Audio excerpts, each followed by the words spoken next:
आदिदेव नमस्तुभ्यं प्रसीद मम भास्कर दिवाकर नमस्तुभ्यं प्रभाकर नमोस्तुते सप्तास्वरथमारूढं प्रचण्डं कश्यपात्मजं श्वेतपद्मधरं देवं तं सूर्यं प्रणमाम्यहम् लोहितं रथमारूढं सर्वलोकपितामहं महापापहरं देवं तं सूर्यं प्रणमाम्यहम् त्रैगुण्यं च महासूरं ब्रह्म विष्णु महेश्वरं महापापहरं देवं तं सूर्यं प्रणमाम्यहम् रुहितं तेजसां पुञ्जं वायुमाकाशमेव च प्रभुं च सर्वलोकानां तं सूर्यं प्रणमाम्यहम् बन्दूकपुष्पसङ्कासं हारकुण्डलभूषितम् एकचक्रधरं देवं तं सूर्यं प्रणमाम्यहम् विश्वेशं विश्वकर्तारं महातेजः प्रदीपनं महापापहरं देवं तं सूर्यं प्रणमाम्यहम्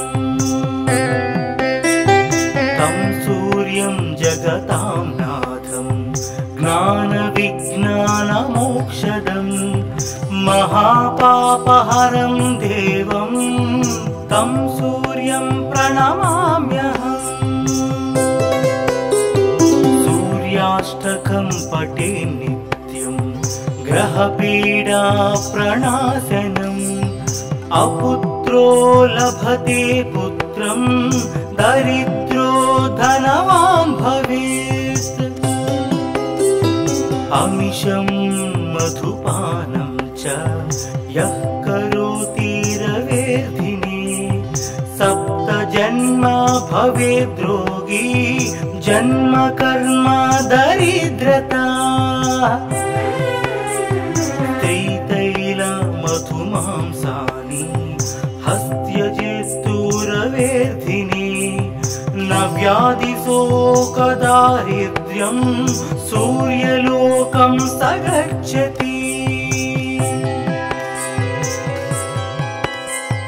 आदिदेव नमस्तुभ्यं प्रसीद मम भास्कर दिवाकर नमस्तुभ्यं प्रभाकर नमोस्तुते सप्तास्वरथमारूढं प्रचण्डं कश्यपात्मजं श्वेतपद्मधरं देवं तं सूर्यं प्रणमाम्यहम् लोहितं रथमारूढं सर्वलोकपितामहं महापापहरं देवं तं सूर्यं प्रणमाम्यहम् त्रैगुण्यं च महासूरं ब्रह्म विष्णु महेश्वरं महापापहरं देवं तं सूर्यं प्रणमाम्यहम् रुहितं तेजसां पुञ्जं वायुमाकाशमेव च प्रभुं च सर्वलोकानां तं सूर्यं प्रणमाम्यहम्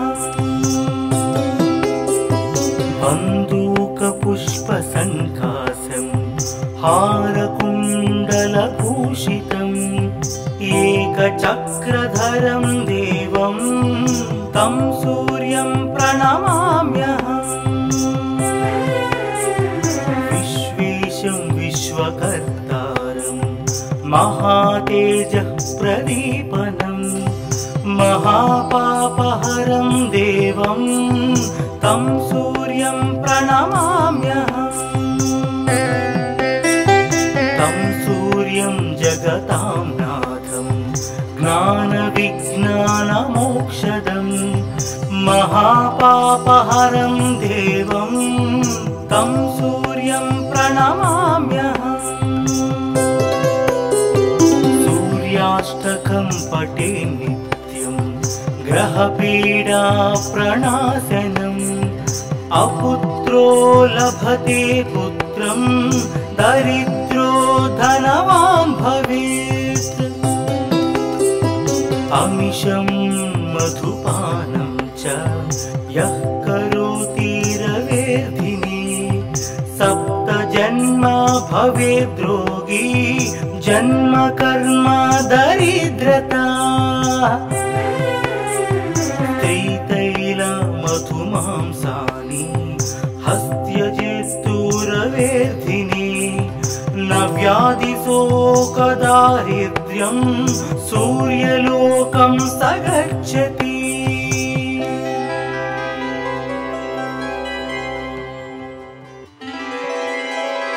आदिदेव नमस्तुभ्यं प्रसीद मम भास्कर दिवाकर नमस्तुभ्यं प्रभाकर नमोस्तुते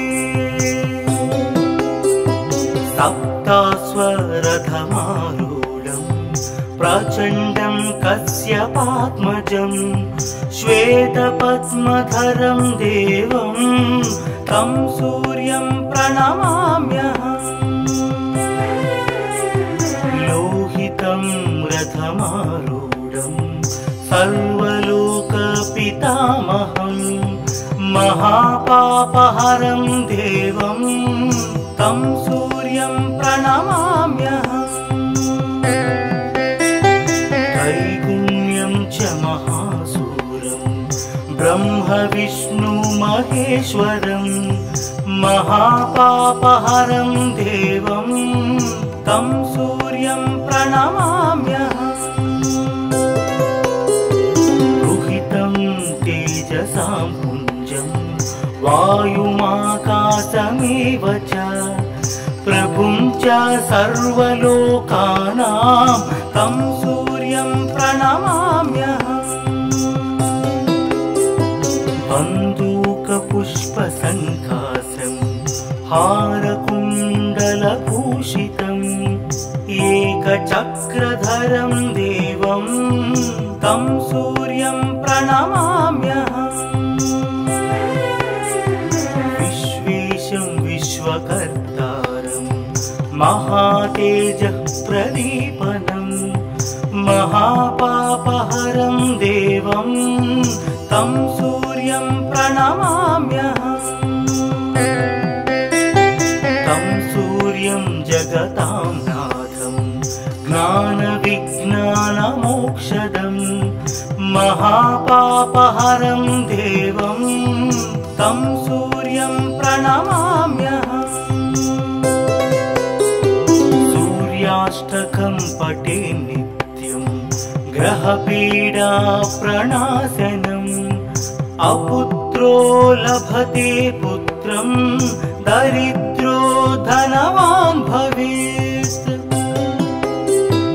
अमिषं मधुपानं च यः करोति रवेर्धिने सप्त जन्म भवेद्रोगी जन्म कर्म दरिद्रता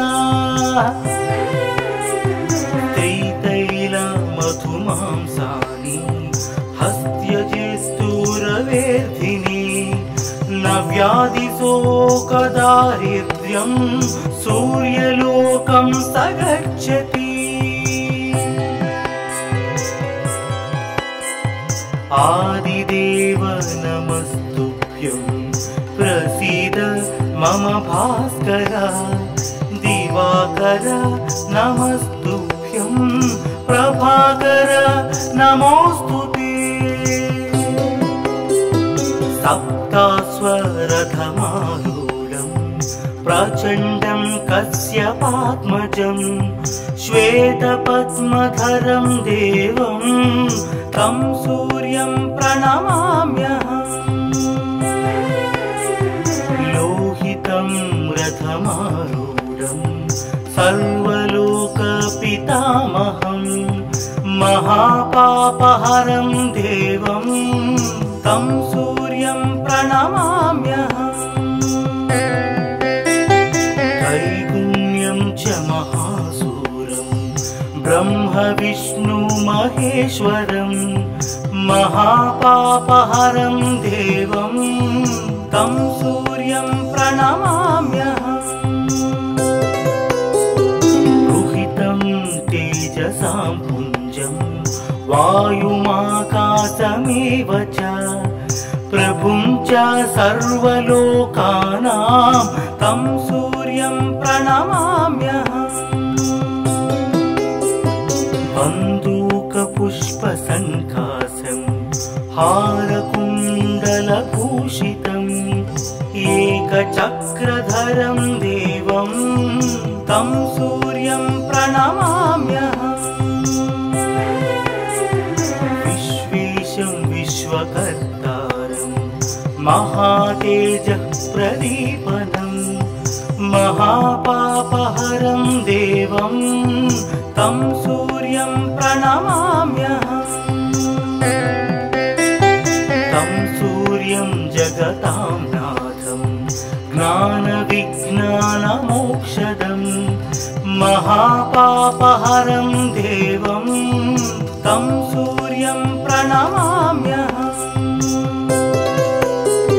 सूर्याष्टकं पठे नित्यं ग्रहपीडा प्रणाशनम् अपुत्रो लभते पुत्रं दरिद्रो धनवान् भवेत्।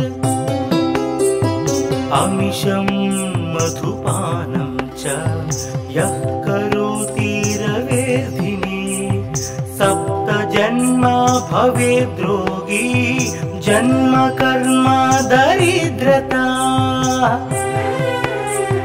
त्रितैलमधुमांसानि हस्त्यजेस्तुरवेर्धिने न व्याधिशोकदारिद्र्यं सूर्यलोकं स गच्छति।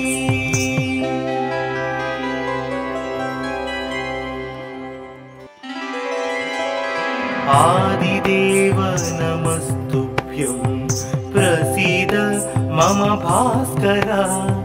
दिवाकर नमस्तुभ्यं प्रभाकर नमोस्तुते। सप्ताश्वरथमारूढं प्रचण्डं कश्यपात्मजं श्वेतपद्मधरं देवं तं सूर्यं प्रणमाम्यहम्। लोहितं रथमारूढं सर्वलोकपितामहं महापापहरं देवं तं सूर्यं प्रणमाम्यहम्। त्रैगुण्यं च महासूरं ब्रह्म विष्णु महेश्वरं महापापहरं देवं तं सूर्यं प्रणमाम्यहम्।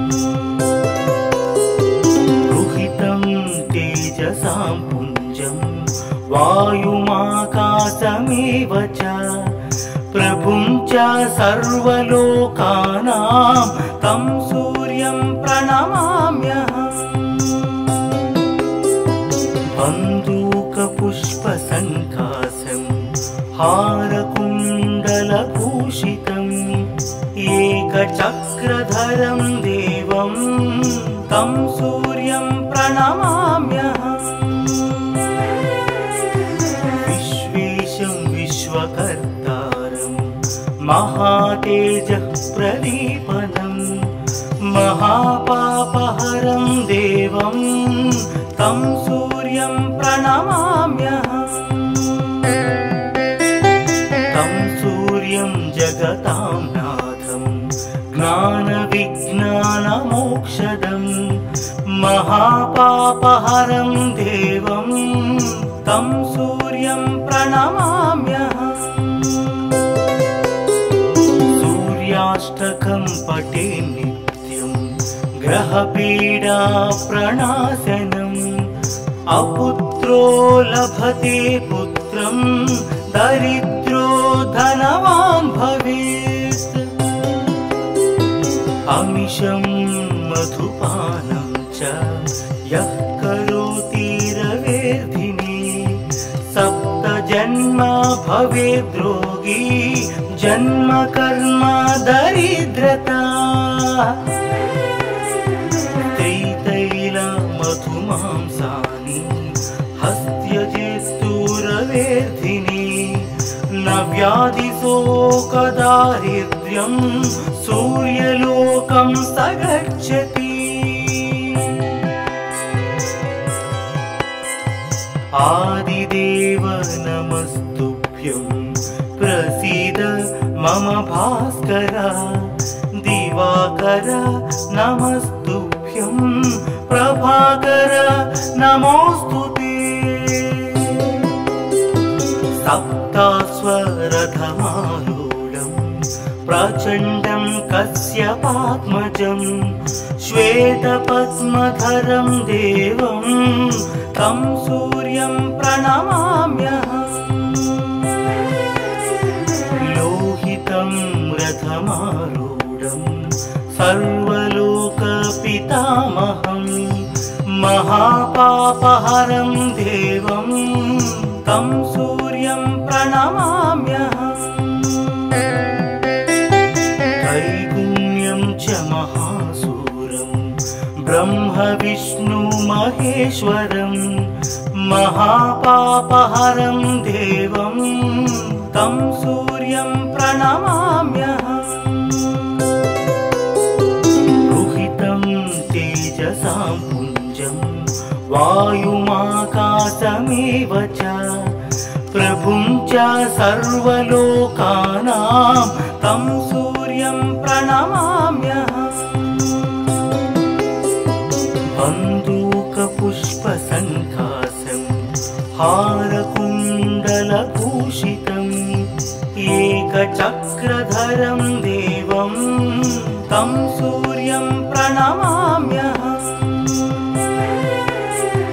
विश्वेशं विश्वकर्तारं महातेजः प्रदीपनं। महापापहरं देवं तं सूर्यं प्रणमाम्यहम्। आदिदेव नमस्तुभ्यं प्रसीद मम भास्कर। दिवाकर नमस्तुभ्यं प्रभाकर नमोस्तुते। सप्तास्वरथमारूढं प्रचण्डं कश्यपात्मजं। श्वेतपद्मधरं देवं तं सूर्यं प्रणमाम्यहम्। लोहितं रथमारूढं सर्वलोकपितामहं। महापापहरं देवं तं सूर्यं प्रणमाम्यहम्। त्रैगुण्यं च महासूरं ब्रह्म विष्णु महेश्वरं। महापापहरं देवं तं सूर्यं प्रणमाम्यहम्। रुहितं तेजसां पुञ्जं वायुमाकाशमेव च। प्रभुं च सर्वलोकानां तं सूर्यं प्रणमाम्यहम्। बन्दूकपुष्पसङ्कासं हारकुण्डलभूषितम्। एकचक्रधरं देवं तं सूर्यं प्रणमाम्यहम्। विश्वेशं विश्वकर्तारं महातेजः प्रदीपनं।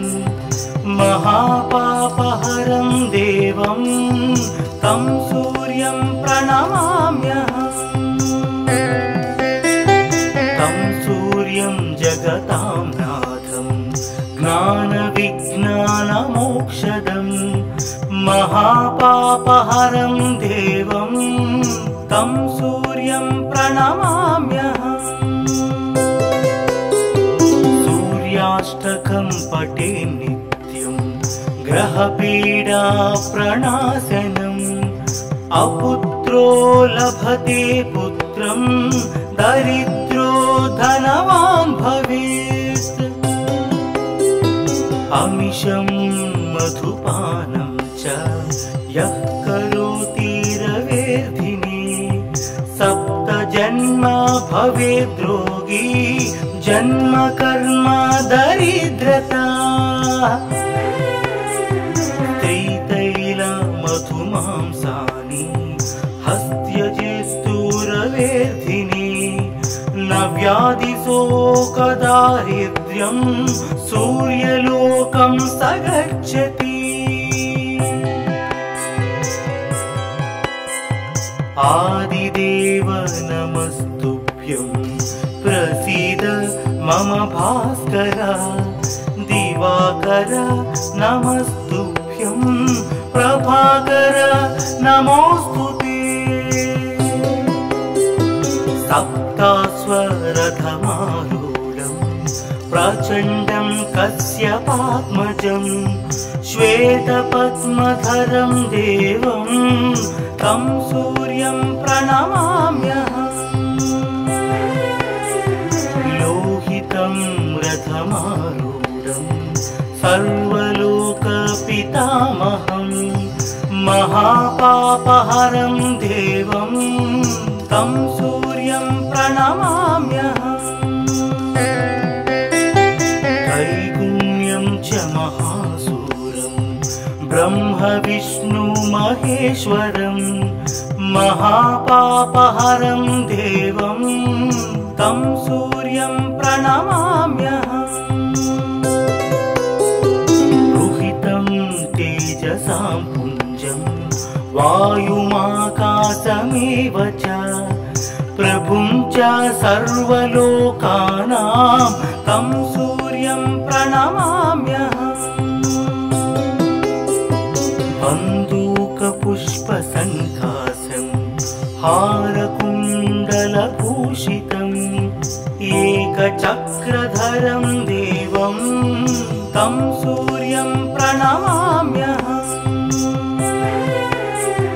विश्वेशं विश्वकर्तारं महातेजः प्रदीपनं महापापहरं देवं तं सूर्यं प्रणमाम्यहम्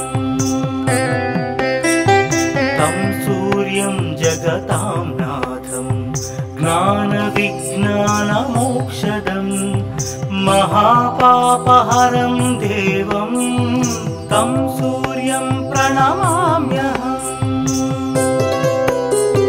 सूर्याष्टकं पठे नित्यं ग्रहपीडा प्रणाशनम् अपुत्रो लभते पुत्रं दरिद्रो धनवान् भवेत् अमिषं मधुपानं च यः करोति रवेर्धिने सप्तजन्म भवेद् रोगी जन्म कर्म दरिद्रता मधुमांसानि हस्त्यजेस्तुरवेर्धिने न व्याधिशोकदारिद्र्यं सूर्यलोकं स गच्छति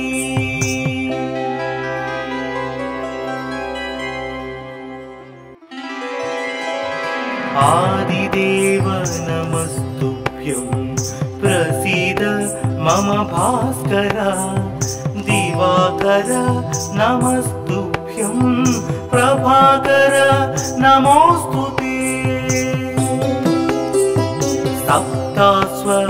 सप्तास्वरथमारूढं प्रचण्डं कश्यपात्मजं श्वेतपद्मधरं देवं तं सूर्यं प्रणमाम्यहम् लोहितं रथमारूढं सर्वलोकपितामहं महापापहरं देवं तं सूर्यं प्रणमाम्यहम् त्रैगुण्यं च महासूरं ब्रह्म विष्णु महेश्वरं महापापहरं देवं तं सूर्यं प्रणमाम्यहम्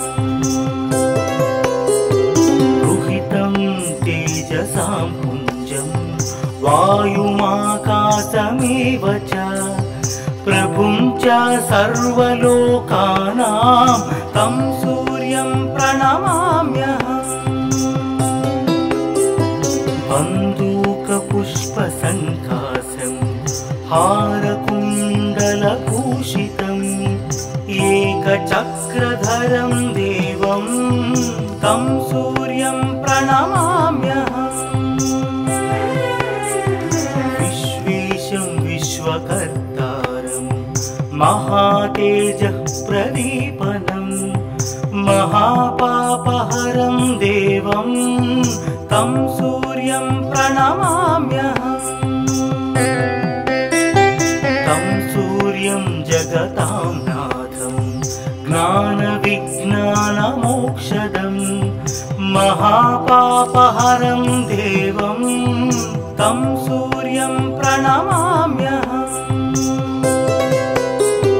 सूर्याष्टकं पठे नित्यं ग्रहपीडा प्रणाशनम् अपुत्रो लभते पुत्रं दरिद्रो धनवान् भवेत्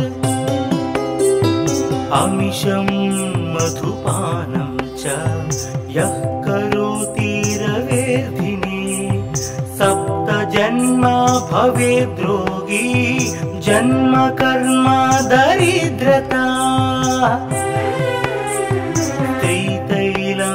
त्रितैलमधुमांसानि हस्त्यजेस्तुरवेर्धिने न व्याधिशोकदारिद्र्यं सूर्यलोकं स गच्छति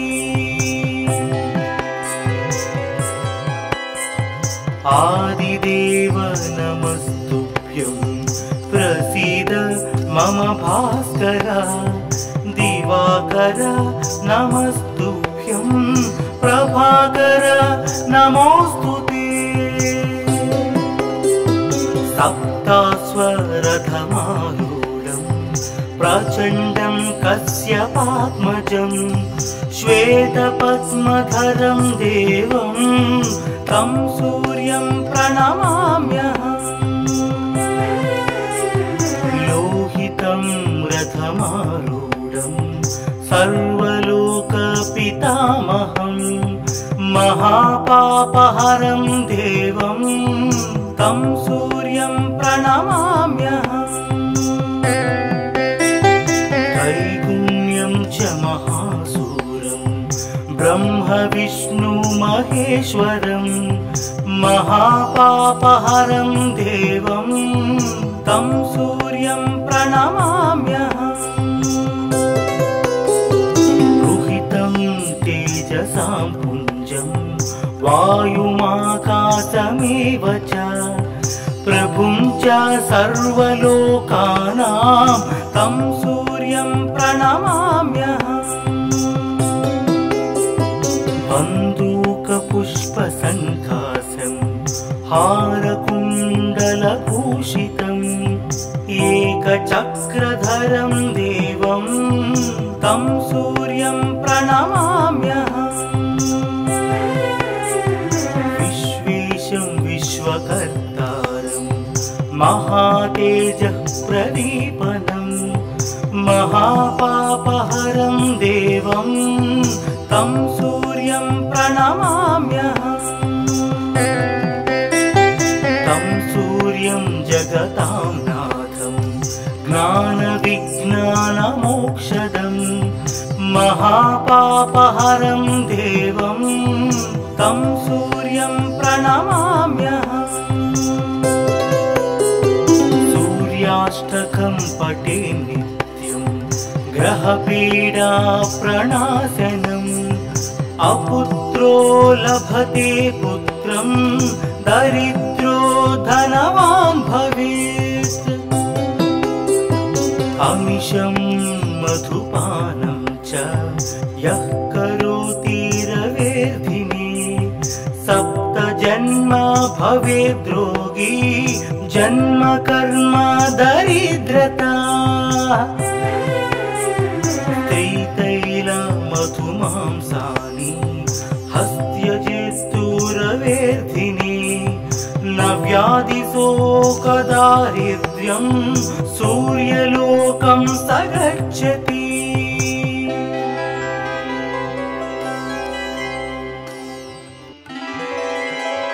आदिदेव नमस्तुभ्यं प्रसीद मम भास्कर। दिवाकर नमस्तुभ्यं प्रभाकर नमोस्तुते। सप्तास्वरथमारूढं प्रचण्डं कश्यपात्मजं। श्वेतपद्मधरं देवं तं सूर्यं प्रणमाम्यहम्। लोहितं रथमारूढं सर्वलोकपितामहं। महापापहरं देवं तं सूर्यं प्रणमाम्यहम्।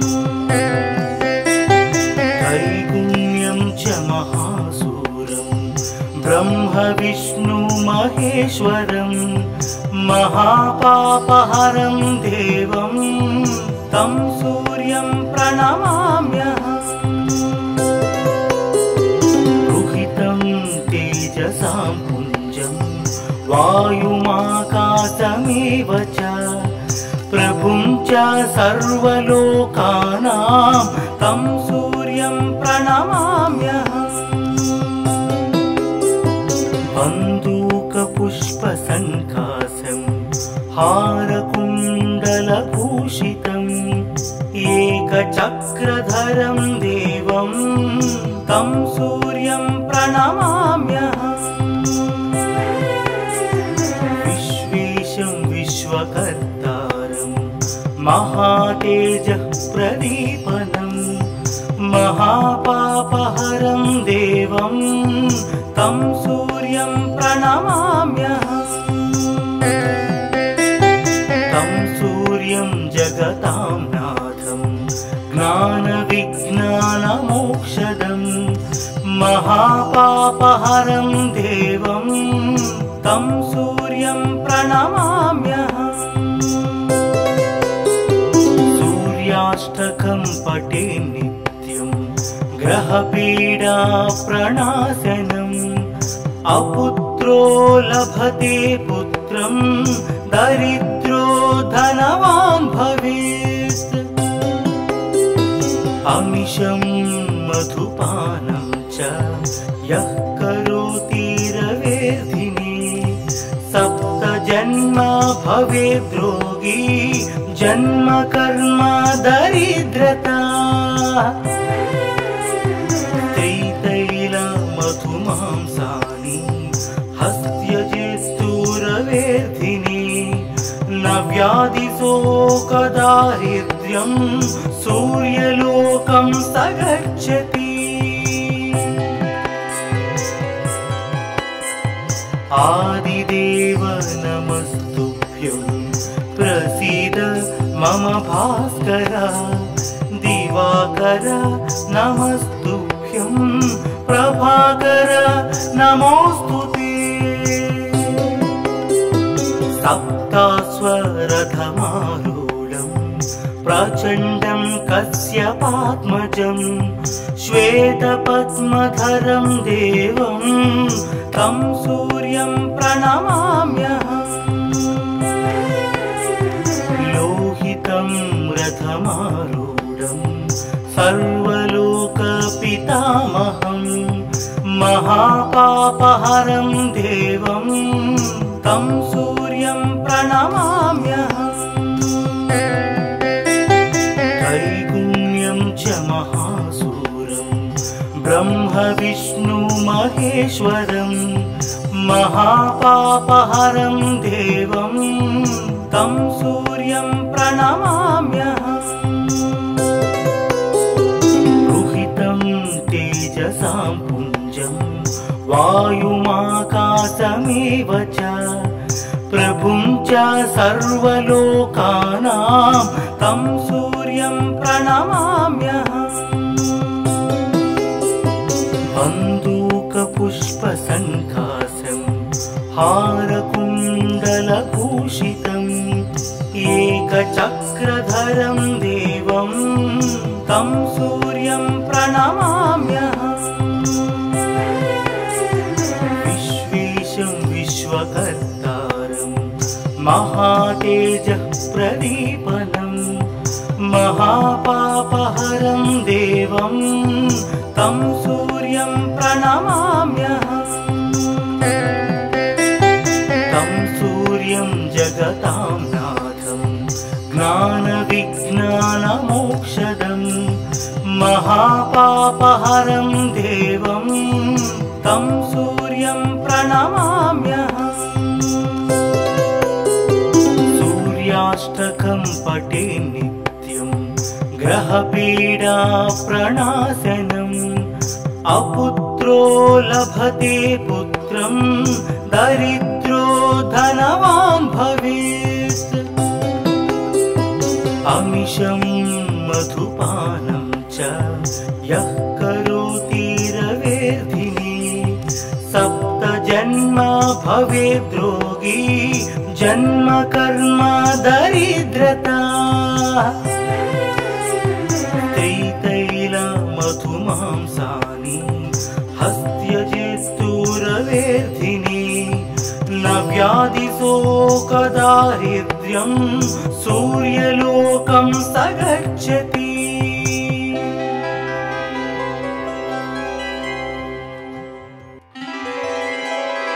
आदिदेव नमस्तुभ्यं प्रसीद मम भास्कर दिवाकर नमस्तुभ्यं प्रभाकर नमोस्तुते। सप्तास्वरथमारूढं प्रचण्डं कश्यपात्मजं श्वेतपद्मधरं देवं तं सूर्यं प्रणमाम्यहम्। लोहितं रथमारूढं सर्वलोकपितामहं महापापहरं देवं तं सूर्यं प्रणमाम्यहम्।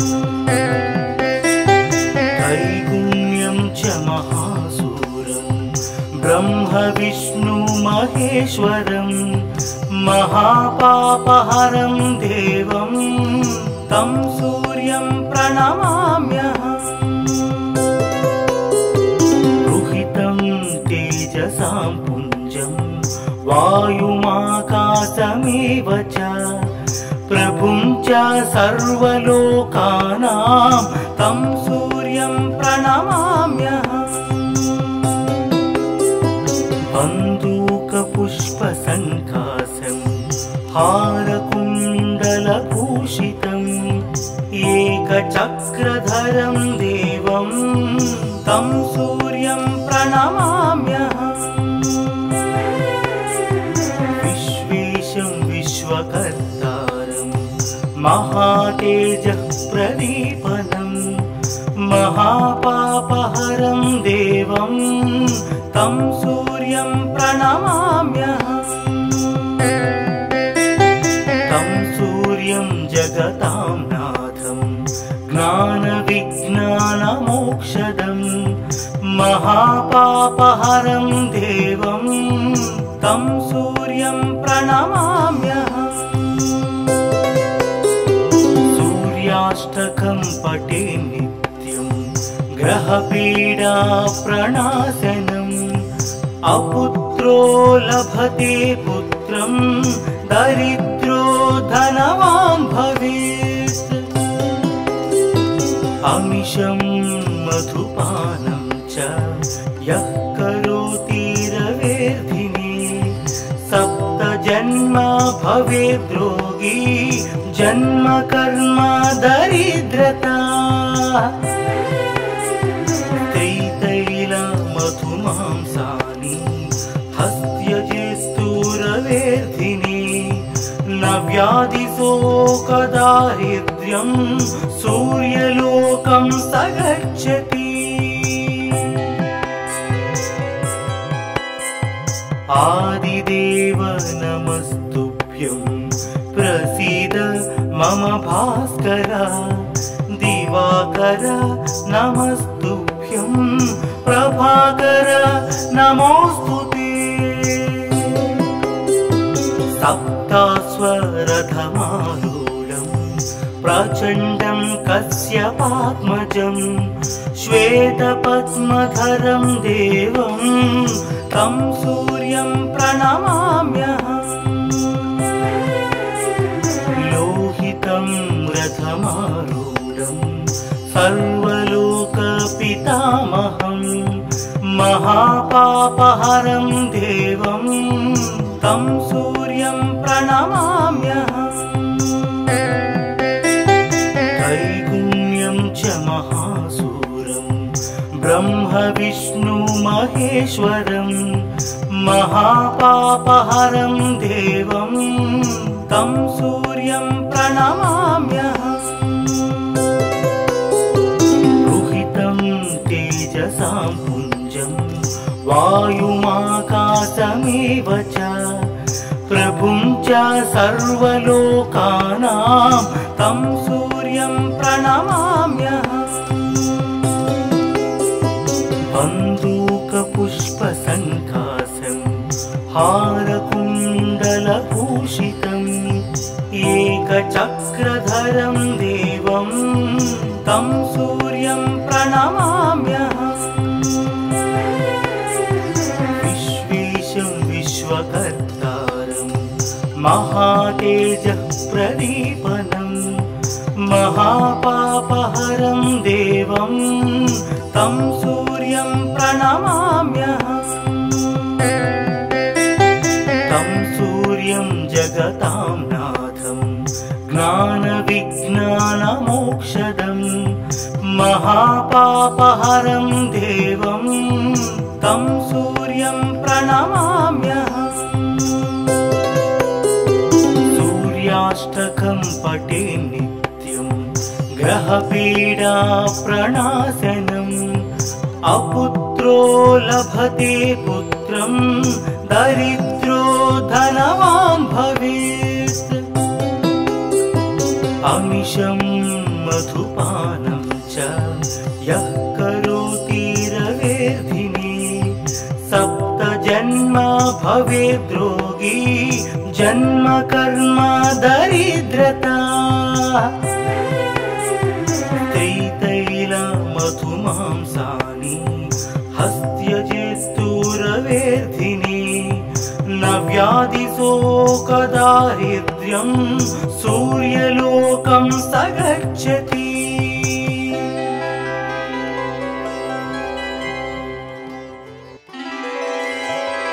आदिदेव नमस्तुभ्यं प्रसीद मम भास्कर दिवाकर नमस्तुभ्यं प्रभाकर नमोस्तुते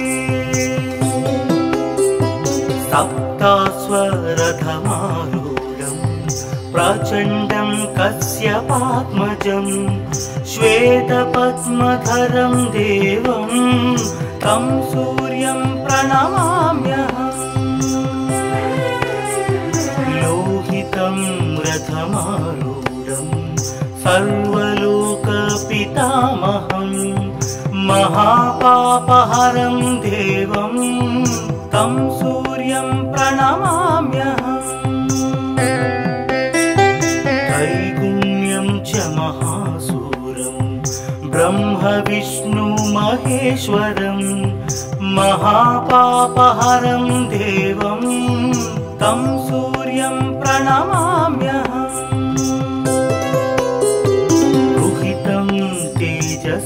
पुञ्जं वायुमाकाशमेव च प्रभुं च सर्वलोकानां तं सूर्यं प्रणमाम्यहम्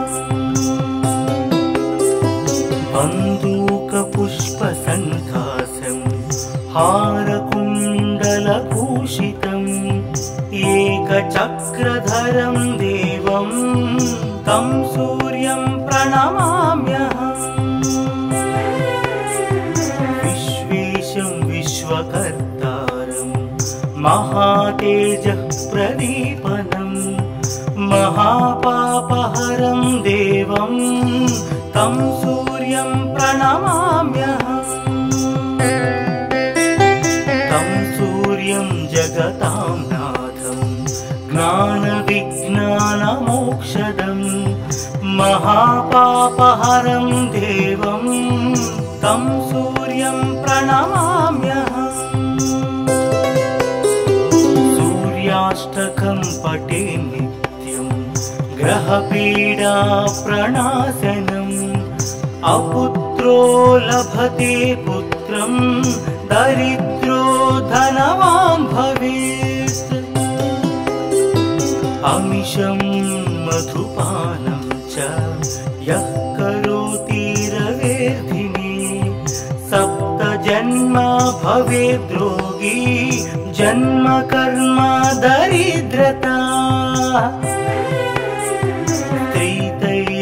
मधुमांसानि हस्त्यजेस्तुरवेर्धिने न व्याधिशोकदारिद्र्यं सूर्यलोकं स गच्छति आदिदेव नमस्तुभ्यं प्रसीद मम भास्कर दिवाकर नमस्तुभ्यं प्रभाकर नमोस्तुते सप्तास्वरथमारूढं प्रचण्डं कश्यपात्मजं श्वेतपद्मधरं देवं तं सूर्यं प्रणमाम्यहम् लोहितं रथमारूढं सर्वलोकपितामहं महापापहरं देवं तं सूर्यं प्रणमाम्यहम् त्रैगुण्यं च महासूरं ब्रह्मविष्णुमहेश्वरं महापापहरं देवं तं सूर्यं प्रणमाम्यहम् तेजसां पुञ्जं वायुमाकाशमेव च प्रभुं च सर्वलोकानां तं सूर्यं प्रणमाम्यहम् बन्दूकपुष्पसङ्कासं हारकुण्डलभूषितम् एकचक्रधरं देवं तं सूर्यं प्रणमाम्यहम् विश्वेशं विश्वकर्तारं महातेजः प्रदीपनं महापापहरं देवं तं सूर्यं प्रणमाम्यहम् तं सूर्यं जगतां नाथं ज्ञानविज्ञानमोक्षदं महापापहरं देवं तं सूर्यं प्रणमाम्यहम् सूर्याष्टकं पठे नित्यं ग्रहपीडा प्रणाशनम् अपुत्रो लभते पुत्रं दरिद्रो धनवान् भवेत् अमिषं मधुपानं च यः करोति रवेर्धिने सप्तजन्म भवेद्रोगी जन्म कर्म दरिद्रता